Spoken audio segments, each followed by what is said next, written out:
Well, we had a bit of trouble this morning going live, so we're live now. So just bringing back people in the room.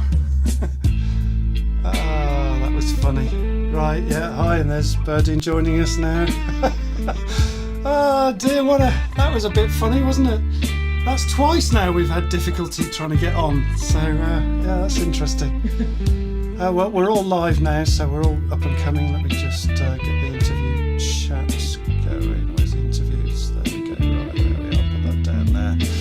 Right, well, welcome everybody. Sorry we're slightly late. We've just had a little bit of a calamity getting on live. So welcome to Leaderslive. It's a short countdown timer. Settle the feed down.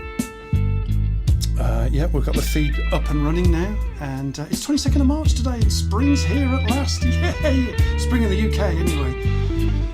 And where Birdine's from, hi Birdine, it's coming into your autumn, isn't it, Birdine? Autumn. Yeah. Yes. Yeah, and we're hanging out today with CEO of SDE Technology, Christopher Greenough, and SME Business Disruption protagonist. And we're going to be chatting about emerging business disruptors. Are these friend or foe? Give us a quick wave, Christopher, and a quick hello. Yeah, there's Christopher in the background. We'll come to him very shortly, in fact, right now, actually. So, yeah, so, oi, folks, it's Leaderslive showtime. And good morning to Paul Winfield and Maria Jeffers. Great to see you. We've got a great audience this morning. Loads of people online. Fantastic. Hi all to Kathy Heath. Thank you. Yep. So it's just after 8:45 a.m. here in the UK. And if you don't know me, I'm Andrew Jenkins. And we are live with Leaderslive. Spreading the love, folks. Spreading the love. Yabba dabba doo.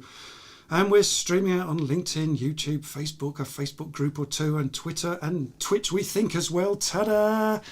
So there we go. So, and hi Laurie Hales, first day of spring and my birthday. There you go. I may play hooky from work today. There you go. Brilliant. Lovely to see you, Laurie. Great. That's a brilliant comment. So if you can't catch us on live, I know you're watching us on live now or on the replay, fear not, my friends. You know, we've got you covered too. We've got podcasts as well. We're on Anchor FM, Spotify, Apple, Google, and so on. And they'll be on the podcast feed probably tomorrow, actually. And so you can listen to us while you're jogging, driving, in the car, on a plane, on a train, in an automobile, catch up while cooking, ironing, etc. We're so excited about all of that lot. Morning Cecile, by the way. And remember too, it's an interactive show, folks. So please get involved as you're doing now. Join in, ask questions, network with the live community, and even a little bit of friendly banter goes a long, long way. So there we go. So this morning's guest, you know, as I mentioned during the countdown, I'm hanging out with CEO of SDE Technology, Christopher Greenough, an SME business disruption protagonist. And I think that deserves a ooh. And yeah, we're going to be talking about emerging business disruptors today. And how are you doing, Christopher? Great to have you on the show. Oh, right. Hi, Andrew. Great to see you, and thanks for inviting me on. Yeah, no problem. We thought we'd lost you on audio then for a minute. No, but you're all good. That's brilliant. Yeah, absolutely fantastic. So, Christopher, tell us a little bit about what you're talking to us today about. Give us a flavour for where we're heading. Well, let me just correct you, Andrew. I'm CCO at SDE Technology, so I'm not CEO. My boss. I apologise. I meant to have said CCO. Yes, I'm sorry. Yeah, it came out wrong. That's my fault. Thank you very much. My boss will tell me off tomorrow when I get back to work. So yeah, sorry about that, boss.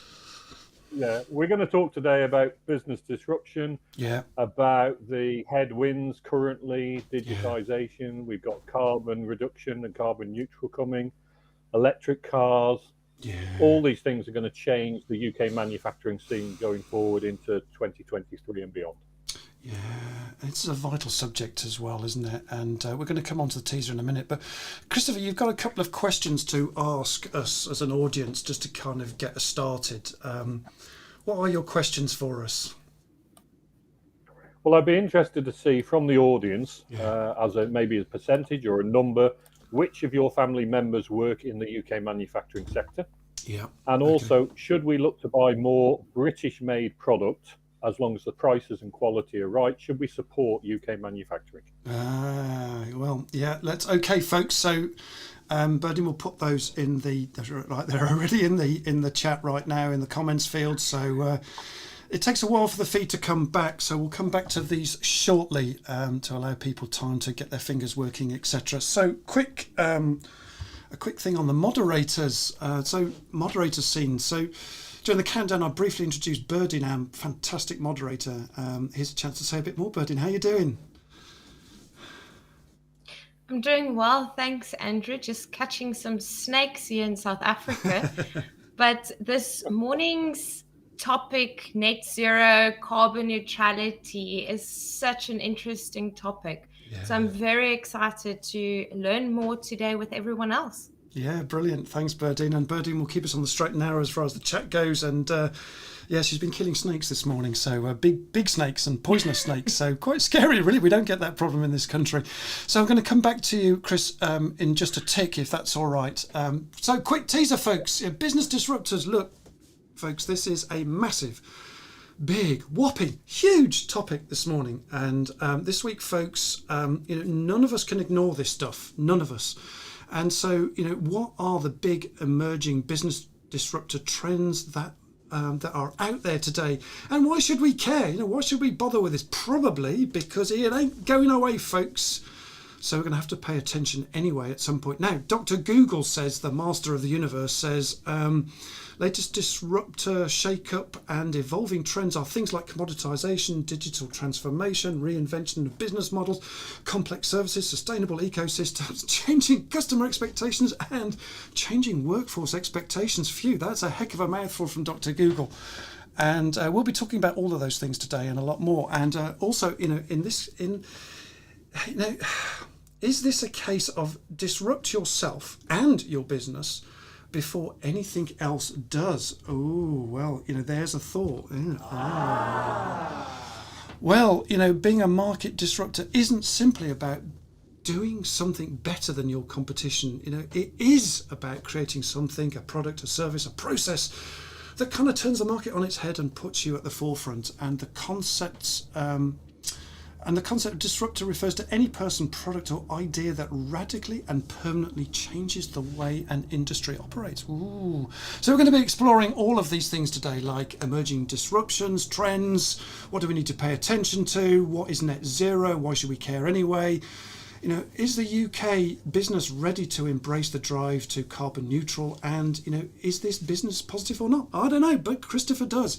And in an ever-changing world, what can be done more by your business and by big government as well, to allow businesses to grow by employing more apprentices, say, paying more attention to UK manufacturing, possibly, and embracing changing workforce expectations as well as sustainability and all of those things. Put it all together and what have you got? Yep, you've got it. Bibbidi, bobbidi, boo.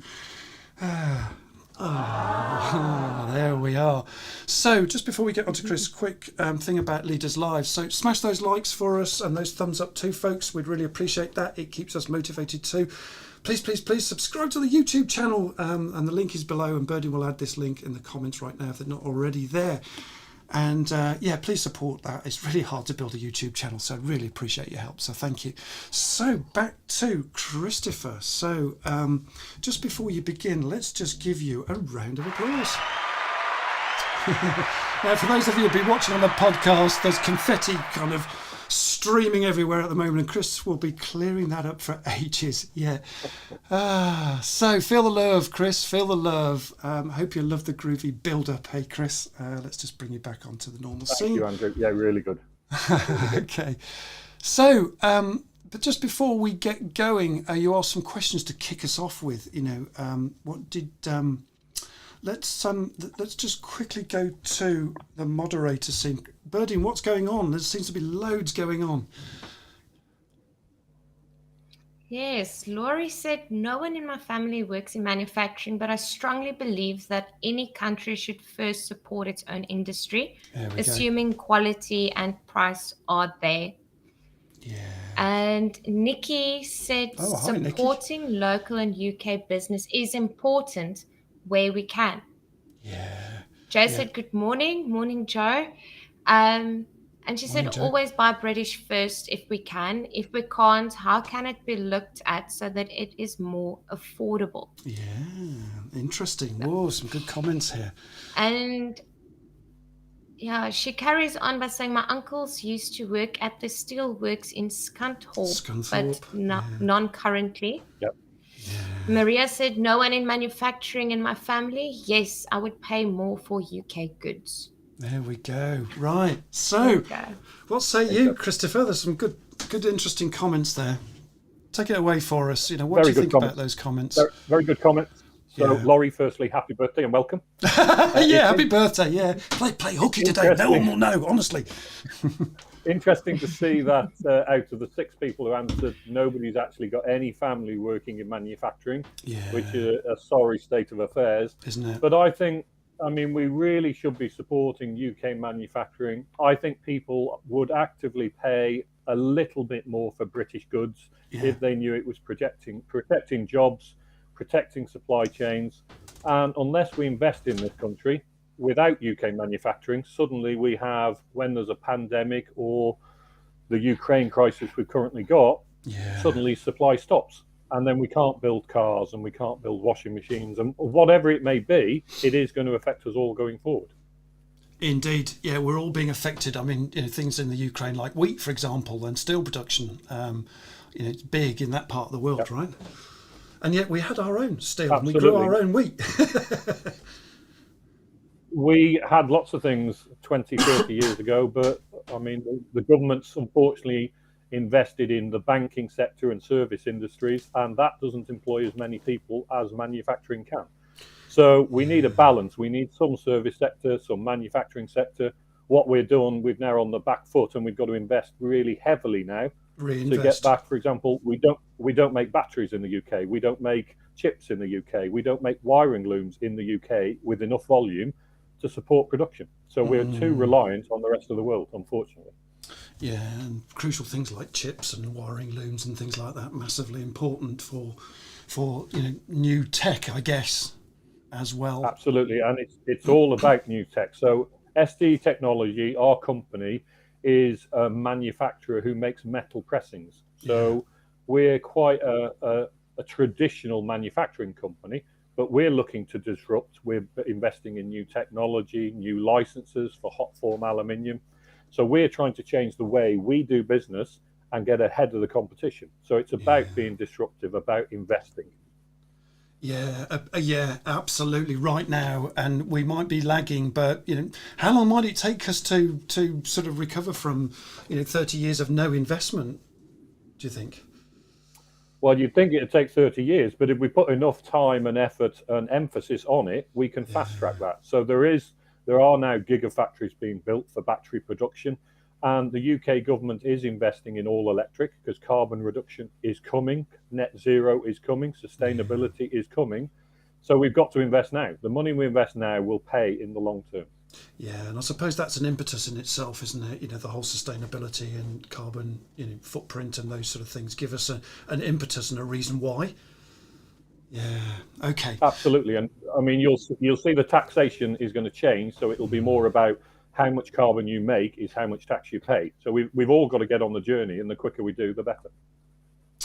Yeah, I suppose that's inevitable, isn't it? And yet prices are rising all over the place, aren't they? And it's quite a scary time that we seem to be leading, whether that's Brexit or whether that's disruption in the world and earthquakes and wars and things like that are causing price rises to go absolutely through the roof right now, right? Like food and petrol and things like that. Absolutely, and I think it wasn't just the pandemic. It's now the war in Ukraine. There's the earthquakes in Japan. We seem to be in this few years where it's going to be really tough for everybody, not just manufacturing. It will affect everyone. Everybody, everywhere. Yeah. Okay. So, Christopher, what are the emerging disruptions and trends that we need to pay attention to in our businesses today? So if you look at our business, we're spending a lot of time and effort now on data, on digitalization, on automation. So people are wary of automation because they think it will take jobs. If anything, it'll make us more efficient. So then we win more orders and we employ more people. Yeah. There's a massive push to reshoring, which is a great opportunity, but all UK companies have got to be better than we were a year ago, more efficient than we were a year ago, more sustainable than we were a year ago. But there's great opportunities. So it's about data. It's also about the electric vehicles. So of course, they don't need exhaust systems. They don't need catalytic converters. They need a different type of manufacturing. So the whole manufacturing sector has got to reinvent itself now for the next generation of electric vehicles or hydrogen vehicles. And we're spending a lot of time and effort on lightweighting. So using aluminium because it's lighter than steel, because every electric vehicle, the lighter it is, the further it goes with the same amount of batteries. So it's all about lightweighting. So technology, it's a really exciting time to be in UK manufacturing because everything is changing all at once. The vehicles are changing, the process are changing. It's a fantastic time to be in UK manufacturing. That's really great to hear, isn't it? And yet, in the past, I joined the workforce in the 80s when Thatcher disbanded the kind of manufacturing of this country, that political regime, and the banking sector was taking over massively at that point, and manufacturing seemed to be a dirty word or a blue collar thing. It's not the case anymore, is it? It's changed massively, hasn't it? It's high tech, it's exciting, it's fast, it's furious, yeah? Absolutely. If you look at the production in this country now is more automated, more digital than ever. So we're not just looking for shop floor workers, we're looking for CAD designers, engineers, robotic technicians. There's a wealth of opportunity for the next generation. Yeah, and that whole link between software and hardware is absolutely intrinsic, isn't it? So both skills are necessary. Yeah, fascinating. Absolutely, yeah, exciting time. Berdine, what's going on in the comments? Let's just catch up. Let's give Christopher a break for a minute. What's going on in the chat? Joe said we produce so much amazing produce in the UK, ship it out and buy in. Yeah. Instead of utilizing the produce. Yeah. Laurie said we don't encourage the next generation to go into manufacturing jobs anymore. Yeah, absolutely. And I think this is a big drumbeat of yours, Cecile isn't it? said would be great. I've lost. Cecile said it would be great to broadcast and advertise the UK sustainability. Can you hear me? Yeah, I can. Yeah. Yeah, so this she is said it would be great to broadcast and advertise the UK sustainability opportunities, especially for young generation. Plus, it would be great for our economy. Totally. Morning, Cecile. Absolutely. Yeah. Anything else coming up? Jonas said, speaking about business disruption, the UK has the opportunity to get back into manufacturing based on the newest technologies. Smart manufacturing, a lot of the processes in manufacturing can be automated. This will both make it more efficient.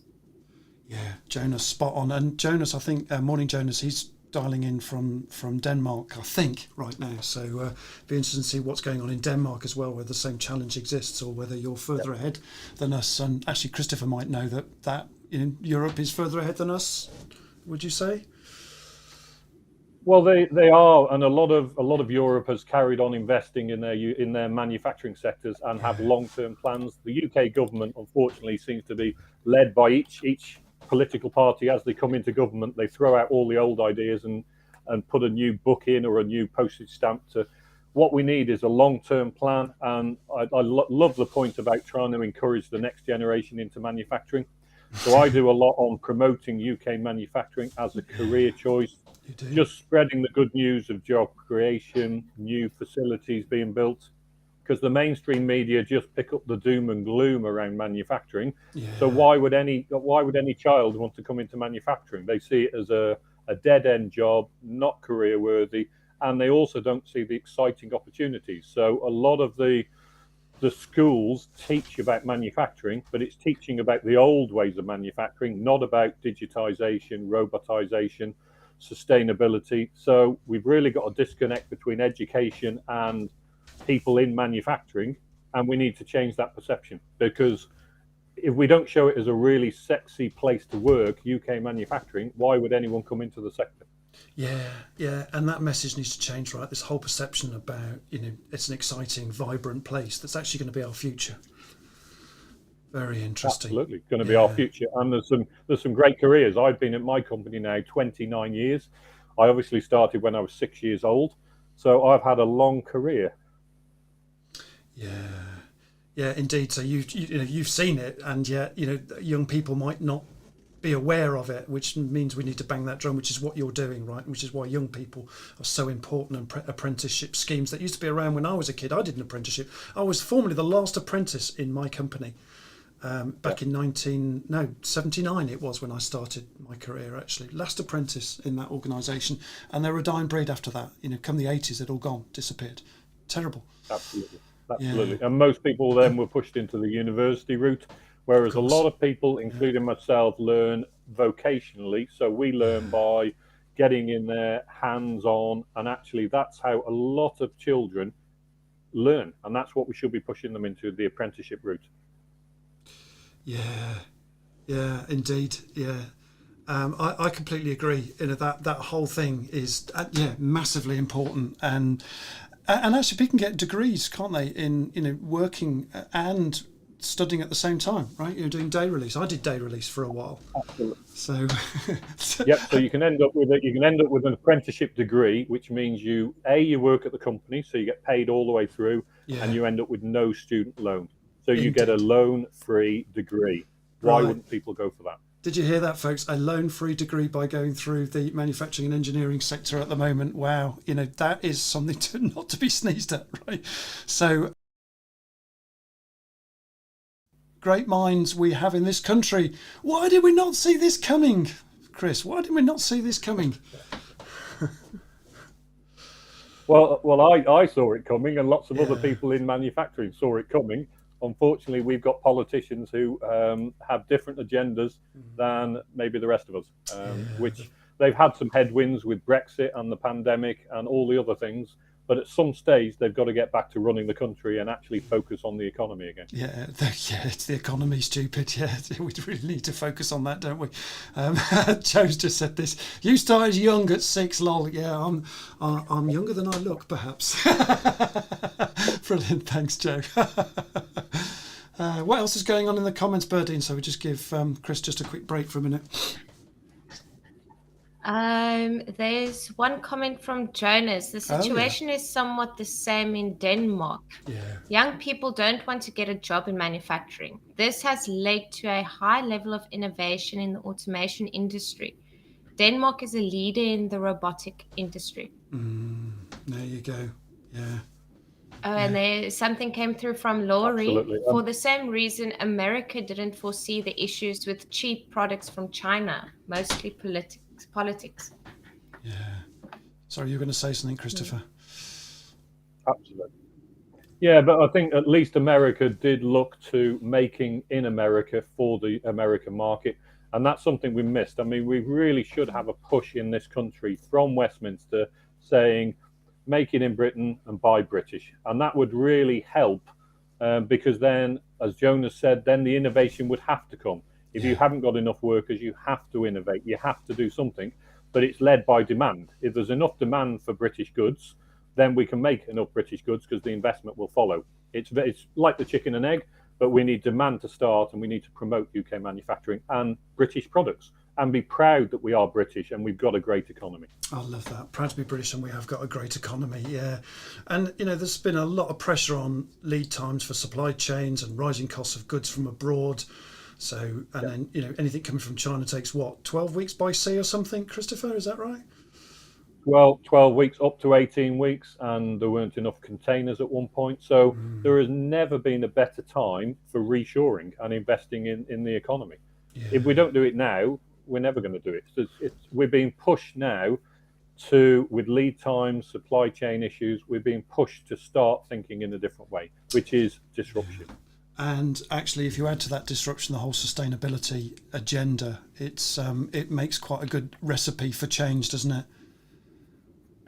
Absolutely. Carbon reduction and sustainability. So instead of bringing something in from China, it's more sustainable and less carbon footprint to make it in the UK. So we're all going to have to think in a different way anyway. So let's embrace it.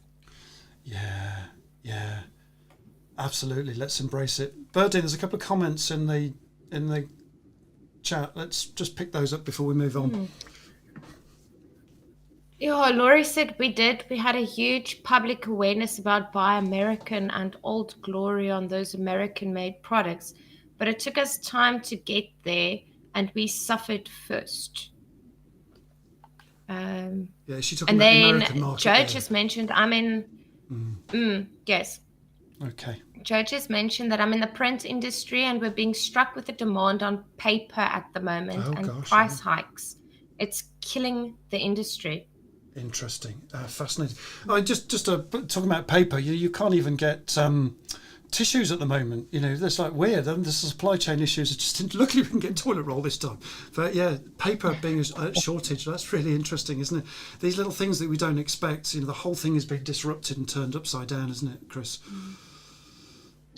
Well, it's also about, because of the pandemic, people are now shopping in a different way. They're either working from home. So Amazon has taken a lot of the cardboard because people are now online shopping. Certainly when we were locked down last year, people were online shopping at home, and Amazon took all the cardboard. So there was a shortage of cardboard and packaging.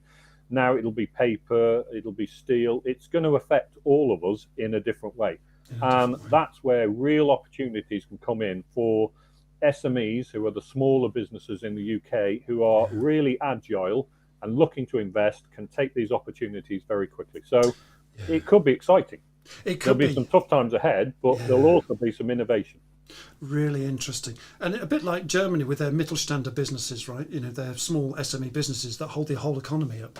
Is that sort of what you're advocating here? It is, but also they also have a long-term plan. So that is a 20, 30-year business plan that it doesn't matter which government gets in, that plan is still there. What we're missing is the industrial strategy that was kicked out in 2017, and it hasn't been replaced.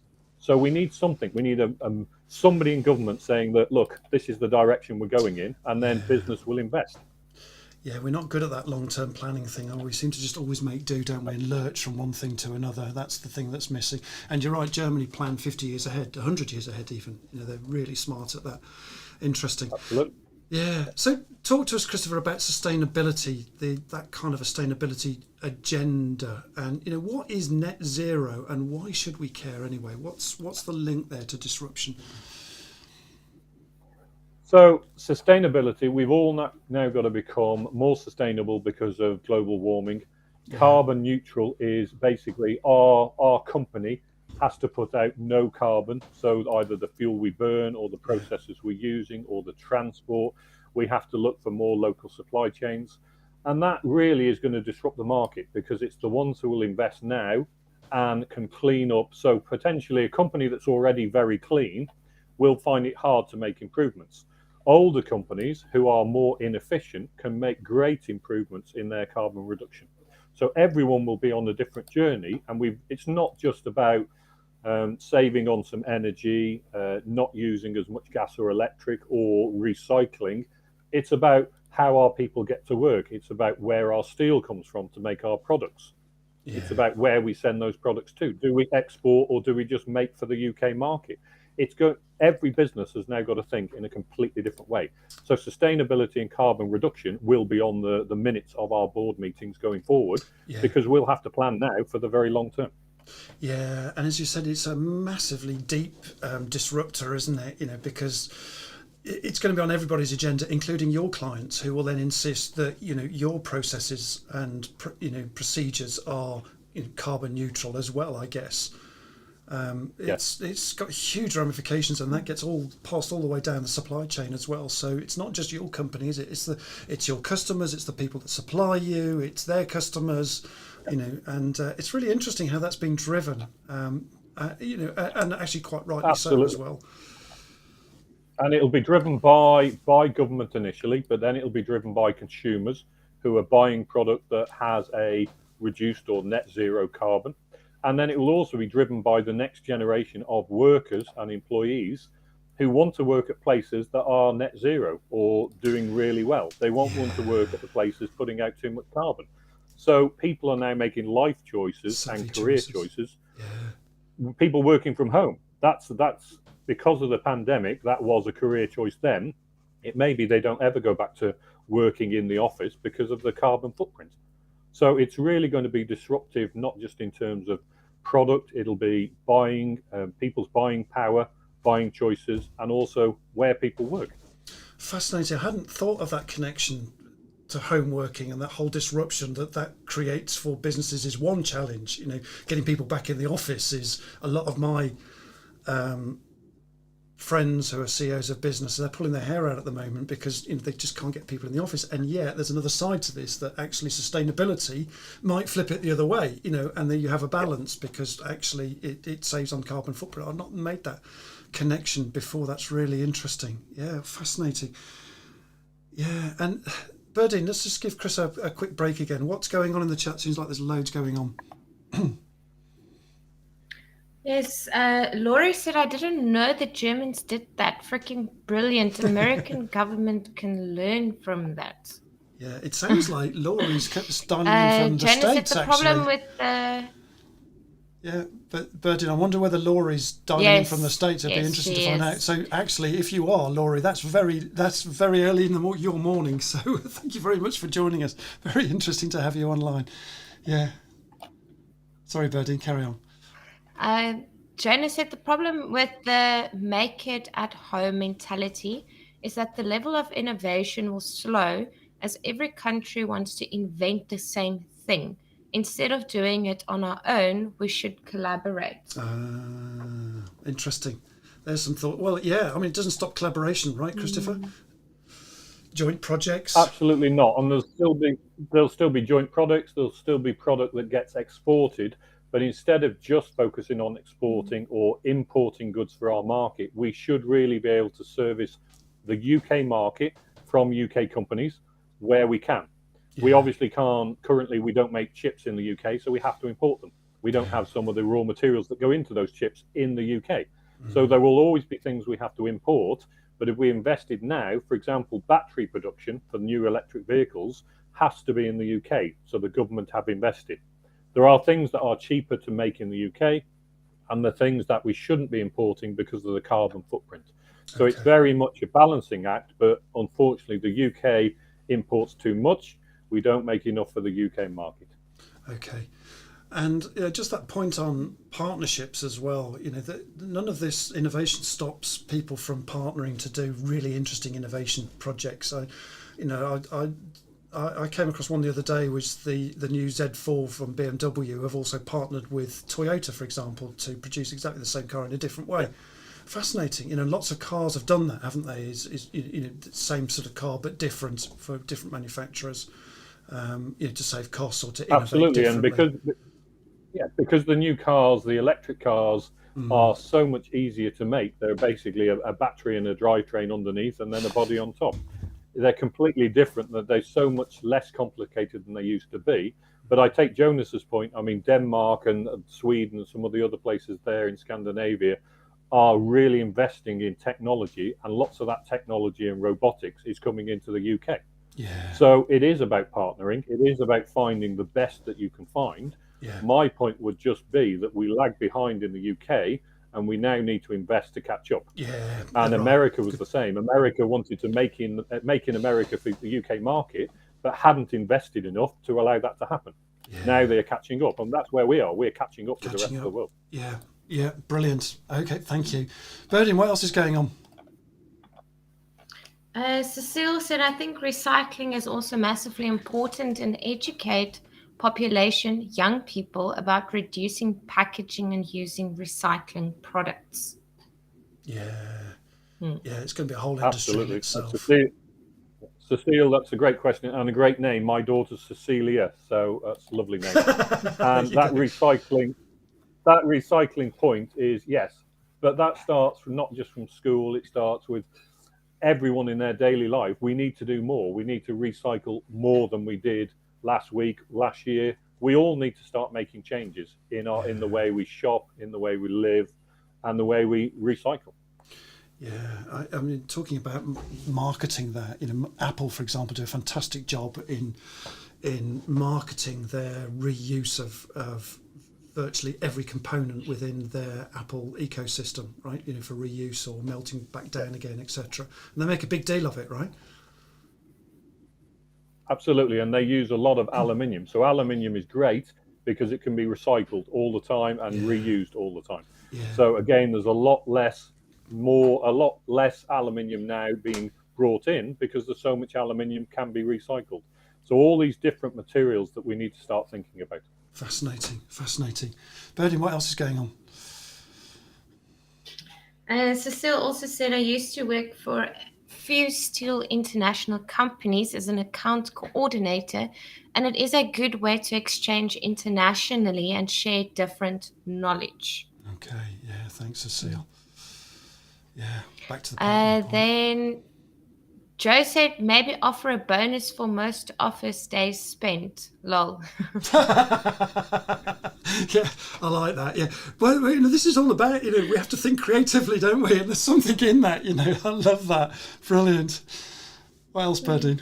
Laura said, Laura is American, but I live in the UK, not quite that dedicated. I was going to say, yeah, wow. Okay, thanks for clearing that up, Laurie. Brilliant. Joseph seems to be how our brains react to a carrot.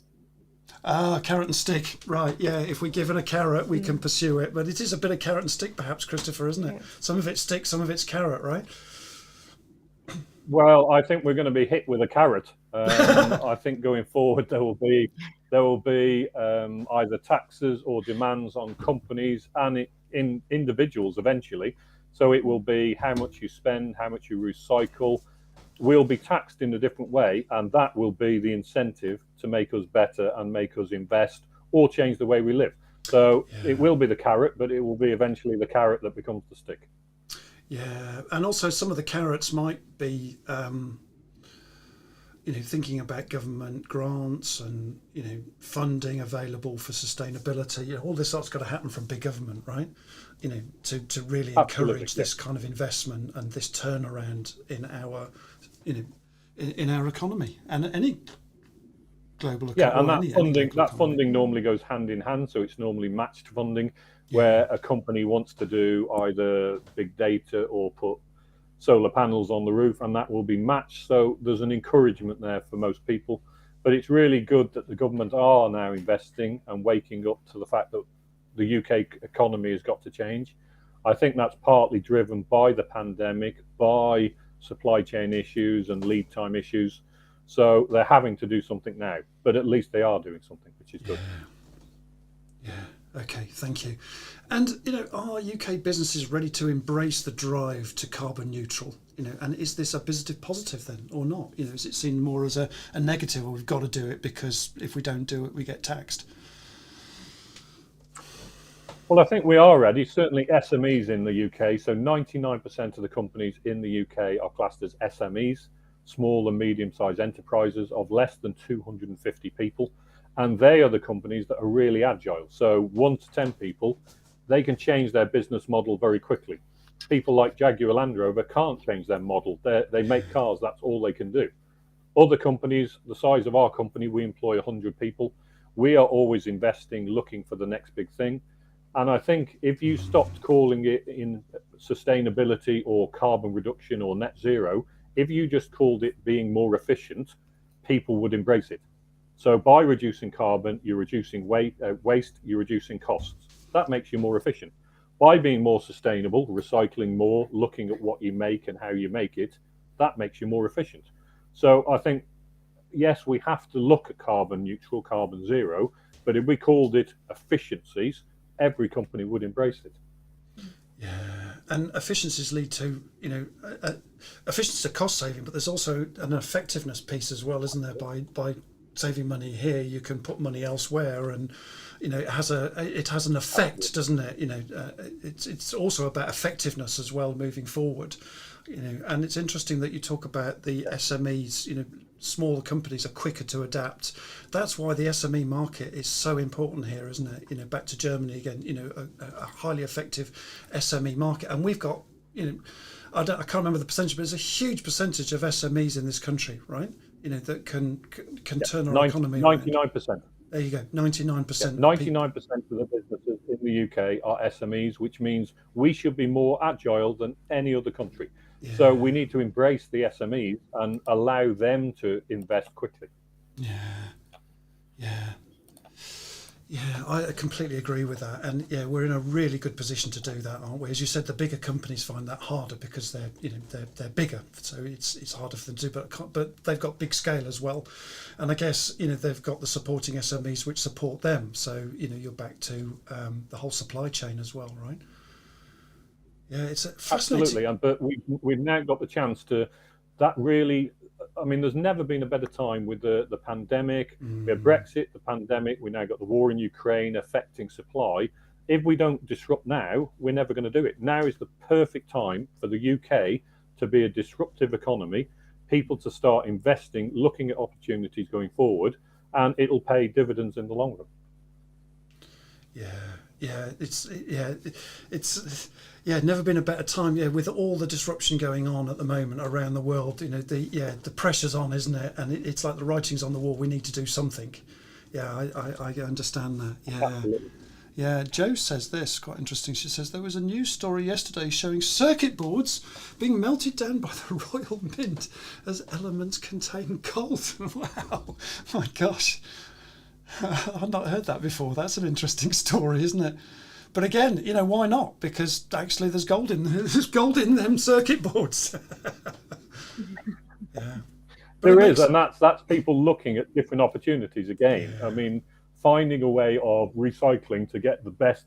You might end up scrapping some of it and keeping the good materials that you need, but at least you're not scrapping the whole thing like they used to. So again, it's just recyclability being moving on slightly and getting better all the time. Getting smarter at it and making it into a business in itself, perhaps even. Yeah, interesting.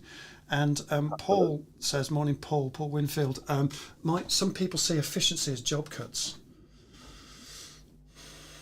No, we shouldn't do. So again, if you look at the UK market now with the amount we import, we should have great opportunities to make for the UK sector. So efficiencies just mean that we should be more efficient than either our competitors or the people we're importing from.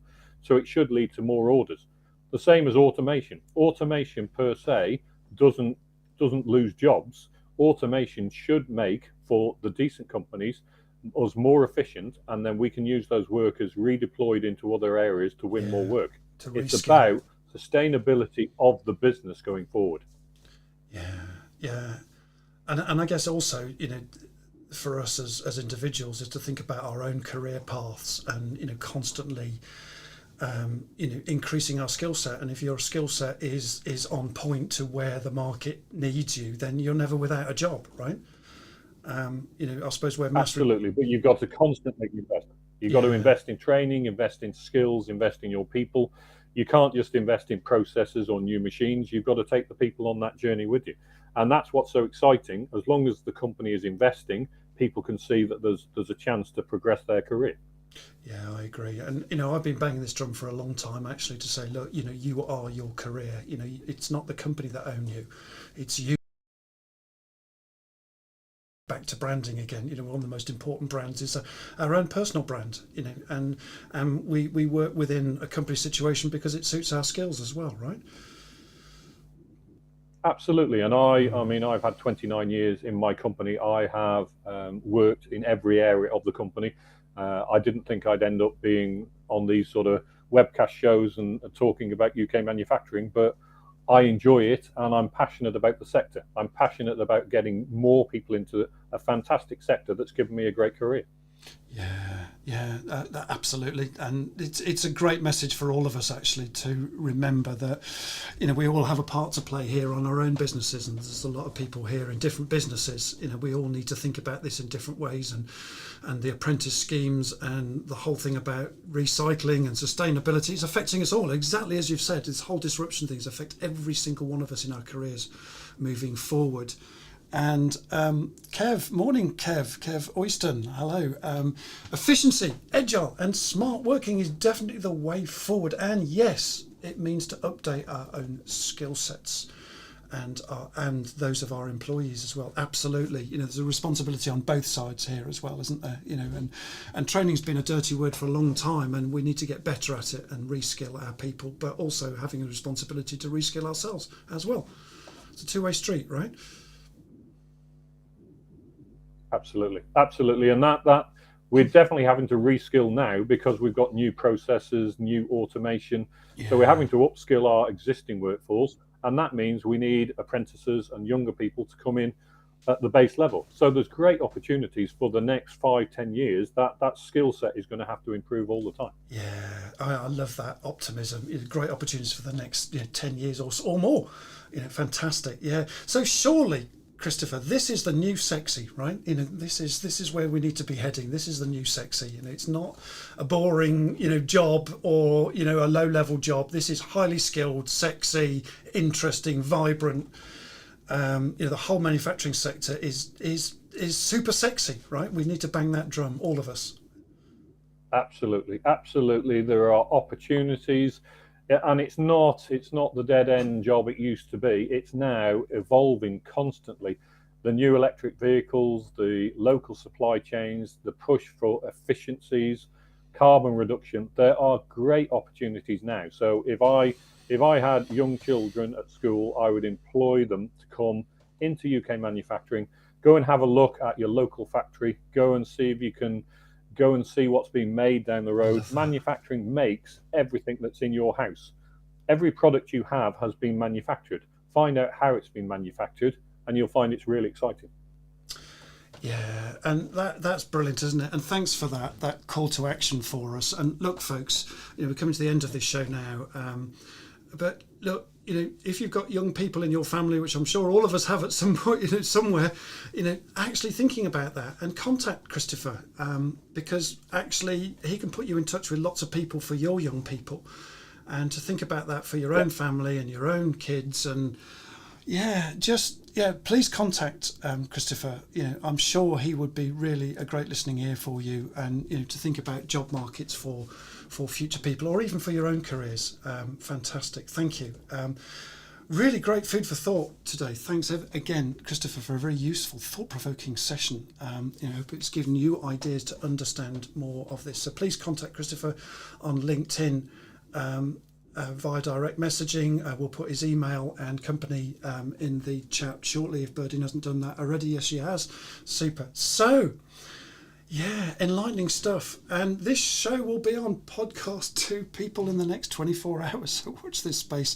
We'll pop it in the LinkedIn group as a link, and elsewhere as well, so you can find that. Thanks for everybody who joined in today and made this such a fantastic interactive show.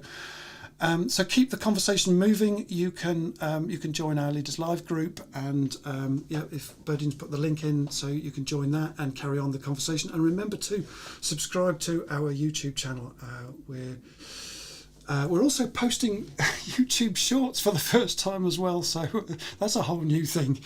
And before I get on to what's next week, a quick word on what's the purpose and the why with Leaderslive. So it all starts with an idea and a passion that you are more than you think, folks. And we're building a community of like-minded people, building back better business people for this, for particularly after this pandemic and all the things that are happening in the world. We need to build back better business, which is why we did this session this morning. And our motto is I to the power of we. And I think that actually extraordinary conversations is part of that. And this is a freely available entertaining expression of this. Anyone can join in to these extraordinary conversations, which we've had today with Chris. And through these simple ideas, we aim to make a difference and make the world better too, folks. And we want to bring a spirit of freedom, of joy, of fun, and a feel-good factor to our working lives. That's really important, I feel. So, quick CTA on the stuff that I do commercially. Look, you can contact me for speaking engagements and hosting events. I do a lot of facilitation of top teams about strategy and process, so you can contact me for those things. I also develop high-performing teams and leadership teams. I'm an executive coach and fully qualified, and you can join Inspired CEOs if you are an SME CEO as well. So you can contact me for information about that. So finally, what's happening? What's the goose for next week? So on Tuesday, the 29th of March at 8:45 a.m. UK time, I'll be hanging out with Dr. Christian Biargo, and Kirsten, Dr. Kirsten Biargo, she's a psychologist and a resilience expert, and we are talking about the wisdom behind resilience. And this is going to be a great link to our recent chats with Maria Jeffers on mental toughness, and with Shona Taylor, which is a topic about burnout we talked about a couple of weeks back. So yeah, Kirsten has worked in many of the world's war and conflict hotspots for children aid and disaster relief, such as Kosovo, Sierra Leone and Burundi, etc. So she's really experienced. And we're going to explore the myths behind resilience and what makes some people more resilient than others, and is resilience nature versus nurture, an art or a science? I don't know, but we will find out. And that's and what's the link from resilience to well-being as well? So we've got all of those things to go. Yeah, brilliant. Okay, so I hope that you have a great week ahead of you, and I'm just going to put the wrap-up scene on now, so hopefully you can still hear me. I seem to have lost a bit of sound. Can you hear me, Berdine?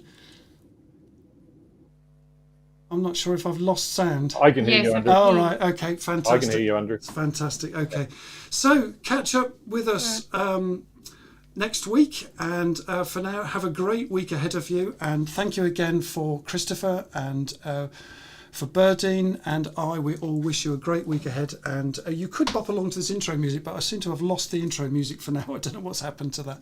So cheers for now, folks. Ta-ra a bit. See you next week. Thank you. Bye for now. Cheers, everybody.